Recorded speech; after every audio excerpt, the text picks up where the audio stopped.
I'm pleased to confirm that they are now in FBI custody and will soon appear in federal court in the Eastern District of Virginia. Today is a good day, but it is also a solemn one. Today, we remember the 4 innocent Americans whose lives were taken by ISIS. James Wright Foley, Stephen Joel Sutloff, Peter Edward Kasich, and Kayla Jean Mueller. Many around the world are familiar with the barbaric circumstances of their deaths. But we will not remember these Americans for the way they died. We will remember them for the way they lived their good and decent lives.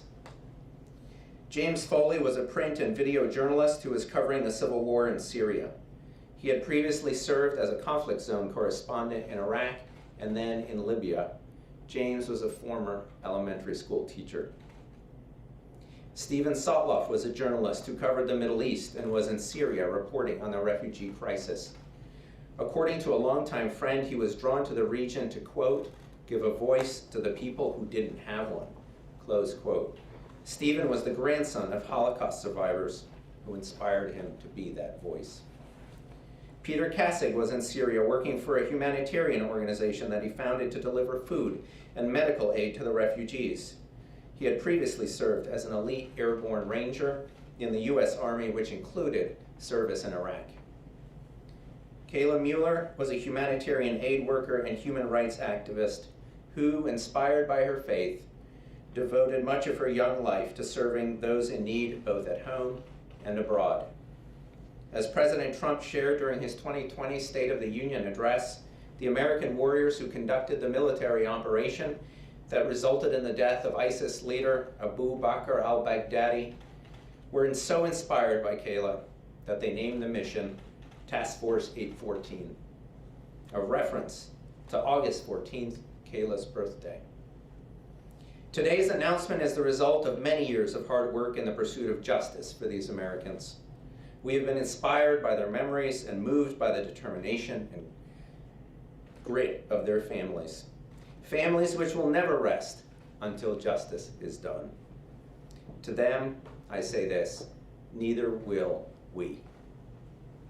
Although we cannot bring back your children, we will do all that we can, obtain justice for them, for you, and for all Americans.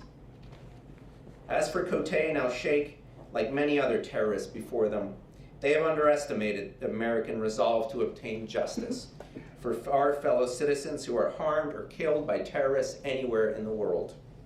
These men will now be brought before a United States court to face justice for the depraved acts alleged against them in the indictment. As for their ringleader, Mohammed Emwazi, infamously known as Jihadi John, he faced a different kind of American resolve, the mighty reach of our military, which successfully targeted him in an airstrike several years ago. My message to other terrorists is this: if you harm an American, you will face the same fate as these men. You will face American arms in the battlefield. And if you survive that, you will face American justice in an American courtroom and the prospect of many years in an American prison. Either way, you will never live in peace. You will be pursued to the ends of the earth. No matter how long it takes, we will never forget. We will never quit. To the American people, today's announcement is a reminder of the threat that we continue to face from radical Islamic terrorism. These terrorists despise the freedoms and the way of life we cherish and are hell-bent on imposing their ideologies on a world that continues to reject them. Although our nation faces a variety of national security threats from many quarters, we will not relent in our efforts to protect America and her citizens from the threat posed by terrorists. Today's announcement would not have been possible without the relentless effort of countless dedicated prosecutors, agents, and analysts who are the bedrock of the Department of Justice. I want to thank the prosecutors from the U.S. Attorney's Office of the Eastern District of Virginia from my own National Security Division and all of the many FBI agents and analysts who have worked tirelessly on this case. I also want to thank the Office of International Affairs and the United States Attorney's Office for the Southern District of New York, both of which assisted with important aspects of this investigation. The Attorney General wanted me to convey that the support of the United Kingdom's Home Secretaries, Sajid Javid and Priti Patel, was critical to moving this investigation and prosecution forward, and he extends his sincerest gratitude for their unwavering commitment to the pursuit of justice in this case. We also want to thank all of our international partners who have come forward thus far with evidence, and I would encourage any others with evidence to come forward as well. We understand that the justice we seek in this case will extend to many people in numerous other countries around the world, and we humbly and enthusiastically accept that responsibility. We all have our part to do our part in confronting and defeating ISIS. Just last week, the department announced our significant successes in repatriating and prosecuting a number of U.S. citizens who went to Syria to join and support ISIS and were detained by the Syrian democratic forces. The United States has been a leader in taking responsibility for its citizens who left to join ISIS. And as the case we are announcing today highlights, when we have the evidence to do so, we will also take responsibility for prosecuting those non-U.S. citizens who have injured or killed Americans anywhere in the world. If you have American blood in your veins, or you have American blood on your hands, you will face American justice. This department has successfully prosecuted hundreds of defendants since 9/11 for terrorism-related offenses in our federal courts, and we will continue to do so. Finally, I want to acknowledge the Departments of State and the Department of Defense. We will continue to work together with them and our other partners in the U.S. government to combat the scourge of terrorism. The step we take today is just that, a step. But it is a big step, and I can assure you that the women and men of the Department of Justice will not stop until justice is won. Thank you. Director Wright.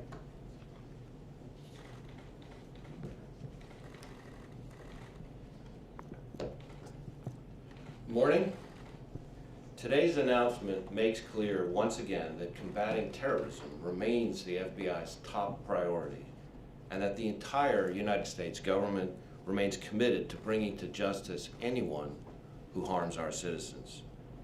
We showed that resolve to the world last week by repatriating Americans who had traveled to Syria to support ISIS so that they will face charges here. And today we're demonstrating that resolve by bringing to our shores two men who left Britain to become ISIS terrorists. Now they're going to face justice in an American court of law for crimes against American citizens. Not long after these terrorists were captured in 2018, the parents of their American victims wrote the following about their loved ones, and I quote, "One by one, our children were taken from us by the hateful criminals of the Islamic State. Jim, Stephen, Peter, and Kayla were like so many of your own sons and daughters. They were four unique, passionate young Americans, and all risked their lives pursuing a greater good. The families of those victims have suffered the painful loss of their loved ones at the hands of brutal killers. And while their pain may never fully subside, today, with the announcement of this indictment, we're beginning to bring them the justice they deserve. But we owe these families more than justice. We owe them our gratitude. And I say that because their advocacy for their loved ones has led to positive changes in how our government supports and partners with victims' families. One of those changes was the creation a few years ago of the Hostage Recovery Fusion Cell. This multi-agency team, based at FBI headquarters, represents our government's unified approach to recovering American hostages abroad. Its single focus is to bring these hostages home safely and partner with their families in the recovery effort. A key part of that fusion cell is the family engagement team. That team not only coordinates support to family members of hostages during times of agony and uncertainty, it also supports hostages and families once the crisis is over.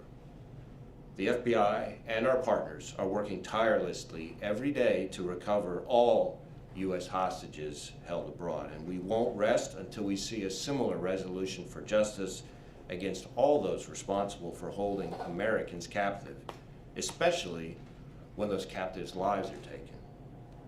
Today, I want to also thank the men and women of the FBI and our domestic and international partners for their unflagging efforts to investigate, charge, and ultimately hold these two men responsible for their crimes. Over the course of this investigation and many others like it, these dedicated professionals put themselves at risk, conducting interviews and collecting evidence to build the cases that ultimately led us to where we are today, with these two men facing justice in the United States. Like Assistant Attorney General Demers, and based on conversations I've had on a number of occasions, including on the phone just this morning with the Attorney General, I know the Attorney General joins us in particularly thanking our British counterparts and our international partners in working with the United States to bring charges in our criminal justice system.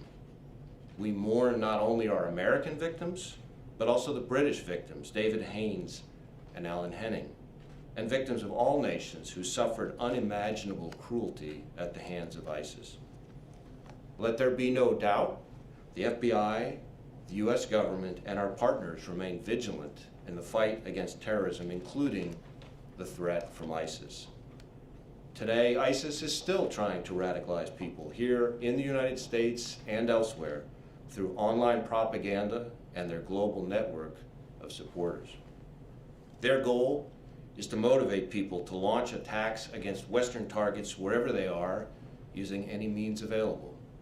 But as today's announcement shows, the FBI and our partners, both here and overseas, will continue to relentlessly pursue these terrorists and anyone who chooses to support terrorist organizations like ISIS, no matter where they are and no matter how long it takes. Now I'll turn things over to Zach Terwilliger, the U.S. Attorney for the Eastern District of Virginia, to provide a little bit more details about the indictment itself. Thank you, Director Wright. First, I want to thank Attorney General Barr for his steadfast leadership and support of this investigation and prosecution. Let me be very clear. This day does not happen without Attorney General Barr and his resolve and commitment to seeing that these individuals were brought to justice. As Director Wray mentioned, my name is Zach Terwilliger. I'm the United States Attorney for the Eastern District of Virginia, located just across the Potomac River in Alexandria. It's with a heavy heart that we're here today, and I wish we weren't. But if these alleged atrocities indeed happened, I'm proud to be here as a representative of the United States in our criminal justice system. As many of you are now aware, yesterday an 8-count criminal indictment was returned in the Eastern District of Virginia that charged 2 alleged terrorists, Alexander Cote and Al-Shafi Al-Sheikh, with the following felony offenses: conspiracy to commit hostage-taking resulting in death, hostage-taking resulting in death, 1 count for each of the American hostages: James Wright Foley, Kayla Jean Mueller, Stephen Joel Sotlov, and Peter Edward Kasich. Count 6, conspiracy to murder United States citizens outside of the United States. Count 7, conspiracy to provide material support to terrorists in the form of hostage-taking resulting in death and murder. Count 8, conspiracy to provide material support to a terrorist organization. If convicted, the defendants face a maximum penalty of life in prison for each count of conviction. Pursuant to well-known protections provided by our constitutional republic in its system of criminal justice, Cote and Al-Sheikh are presumed innocent unless and until proven otherwise. All that I'm about to recount now are allegations and can be found in the 4 corners of the 24-page indictment, which was unsealed just a moment ago. As stated in that charging document, these alleged terrorists both grew up in the United Kingdom, where they became radicalized. Their role within the ISIS terrorist organization was that of being part of a brutal hostage-taking scheme by which American, European, and Asian citizens were taken hostage from approximately 2012 to 2015. Their alleged criminal acts include conspiring to commit hostage-taking resulting in death and conspiring to murder American citizens James Foley, Kayla Mueller, Stephen Sotloff, and Peter Cassidy. As part of the conspiracy, their vicious acts and those of co-conspirators Mohammed Emwazi and CC1 are alleged to include the following: forced witnessing of murders, mock executions, shocks via electric taser, beatings, amongst other brutal acts. Also a well-established principle in American jurisprudence, co-conspirators, like these defendants, may be held liable for the foreseeable acts of their co-conspirators, such as Emwazi, that took place during the course of the conspiracy. As stated in detail, Cote, El Sheikh, Emwazi, and CC1 facilitated hostage-taking, ransom demands, abuse, and the murder of Americans, Europeans, and Asian citizens in order to further their terrorist agenda and that of ISIS. The brutal acts of beheading were captured by the ISIS media propaganda machine and disseminated to achieve their aims of jihad. Further, as detailed in the indictment, part of the alleged horrific conditions of confinement, the self-proclaimed leader of ISIS, Abu Bakr al-Baghdadi, also made it a point to repeatedly sexually assault American citizen Kayla Jean Mueller. As you know, al-Baghdadi was killed on or about October 26, 2019, in a United States military operation named in honor of Kayla and her birthday, August 14th, Operation 814. For these acts, these two alleged terrorists will now face the American justice system. Later today, we expect these defendants to make their initial appearance a few miles away in Alexandria, Virginia. At that hearing, they will be informed of the charges against them. They will be provided with counsel if they cannot afford it. They will receive medical care and be housed in a sanitary facility and be provided with 3 meals a day, all coupled with the due process of law. All things denied to James, Kayla, Stephen, and Peter, and the other British and Japanese victims named in the indictment. Like Director Wray, in preparation for today, I reviewed some prose that really captured what today is all about. And I quote, "They should be brought to America to face our justice system, and that is what our children would have wanted. Give them the fair trial that makes our nation great. That would be the best way to honor our children. Ensuring that truth and justice find their way out of this tragic story would mean that the Islamic State will never have the last word." Well, Diane and John, Paula and Ed, Marcia and Carl, and Shirley and Art. It's now a certainty. ISIS will not have the last word when it comes to your children. You will.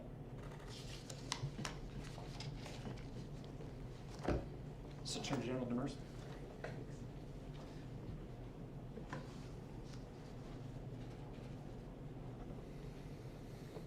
We can now open the line for questions. We will now begin the question and answer session. To ask a question, you may press star and then 1 on your touchtone phone. If you are using a speakerphone, please pick up your handset before pressing the keys. To withdraw your question, please press star, then 2.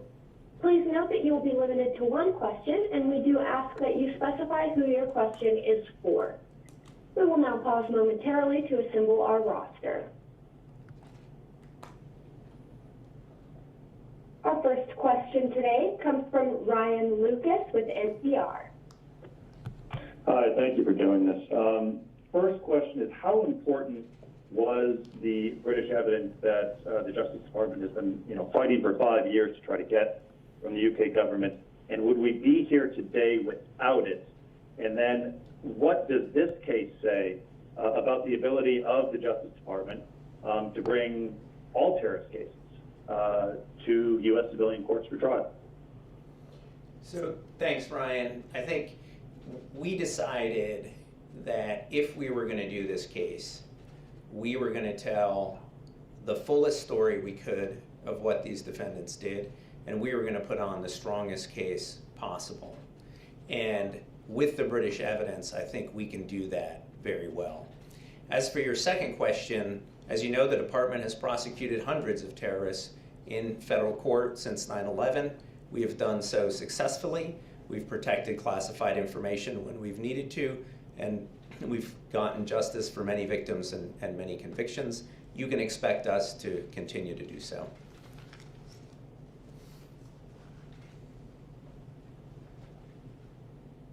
And our next question comes from Pete Williams with NBC.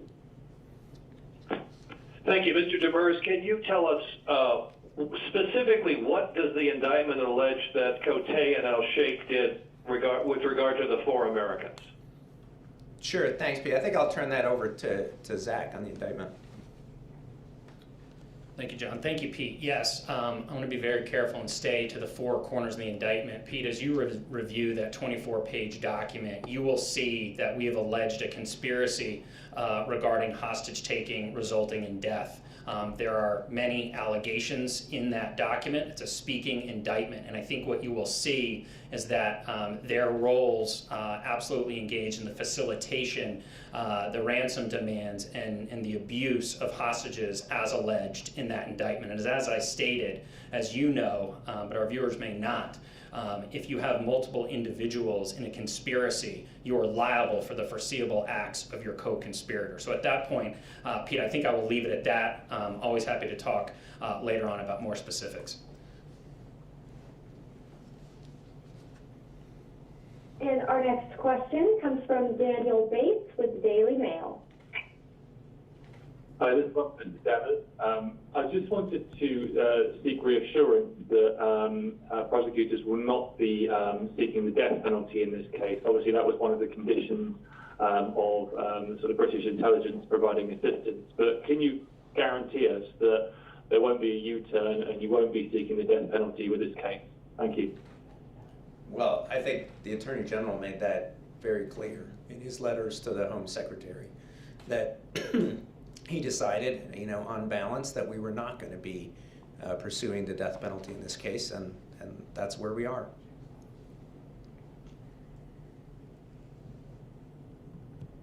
Our next question comes from Eric Tucker with the Associated Press.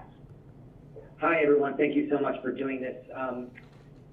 John and Zach, I guess the question might be best directed at you. Can you talk a little bit about the interaction with the family members over the last year in terms of how important their wishes were in terms of bringing these 2 individuals to justice and the nature of the conversations you had with them? Sure. I mean, look, I think everyone on this stage has met with the families. I know the director and I did together some time ago. We listen very carefully to the voices of the family. We weigh their views very seriously. Ultimately, we have to make our own judgment about whether we can bring a case of this nature, but the family's views were critical to our thinking on this case. And, as the director said, and as Zach said, we're very grateful for their continued advocacy for their children and for the continued attention that they've brought to this case, for their advocacy not just in this country, but also in the UK and in other countries in helping make this the strongest case we can. Just briefly, thanks for the question, Eric. And Yes. our last question comes from Jake Gibson with Fox News. Thanks for doing the call. Thanks for taking my question. Number one, I just kind of have a 2-parter. Number one, is it simply because in other cases like this, you may seek the death penalty? Is that not happening in this case simply because that was a UK demand for their cooperation, number one? And number two, was there any thought from European nations or the UK that they would like to try this case on their own because they also have victims? I mean, ultimately, why did it end up here? Thank you. So thanks for the question. This, the decision at first of the department was to leave open the possibility to seek the death penalty. There's a whole process for doing that, and obviously that's a process that we never undertook because the Attorney General decided that we should provide the death penalty assurance in order to get the British evidence and see that justice could be done more expeditiously than if we had to continue to litigate this issue in the courts in the United Kingdom. We never got there in terms of determining whether we would seek the death penalty or not. The decision was to try to keep the option open at first, but ultimately that didn't work. As for why other countries are not doing this case and we're doing it, maybe that's a better question for them. But as I said in my remarks here, when we have American victims, we are very willing to do these cases. Just to add one thing on that. As far as the other countries, one of the things that the FBI works very hard at, and in this case our Washington field office had the extraterritorial responsibility, is to work very closely with our counterparts from all these other nations, both in terms of developing evidence for our own cases, but in some cases providing assistance to them as they build their own. And we work very closely with each other, and that's an important part of the international cooperation that exists on these kinds of cases, because we're all facing attacks against our citizens from ISIS. And we hope that many of those nations will be able to bring cases cases against their citizens as we go forward. Thanks. Just Zach Terwilliger again, just to respond to Eric Tucker's question regarding the victims. One thing I want to make clear, we utilize in the Eastern District of Virginia, as do the vast majority of U.S. Attorney's offices, a victim-centric approach.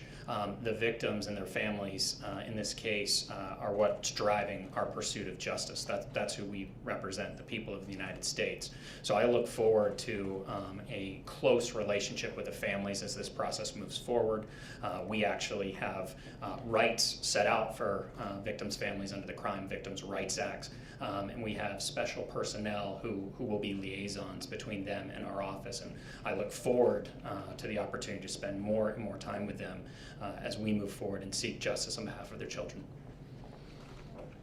This now concludes the Department of Justice press conference. Thank you for calling in. Operator, you may now disconnect. The conference has now concluded. Thank you for attending today's presentation. You may now disconnect.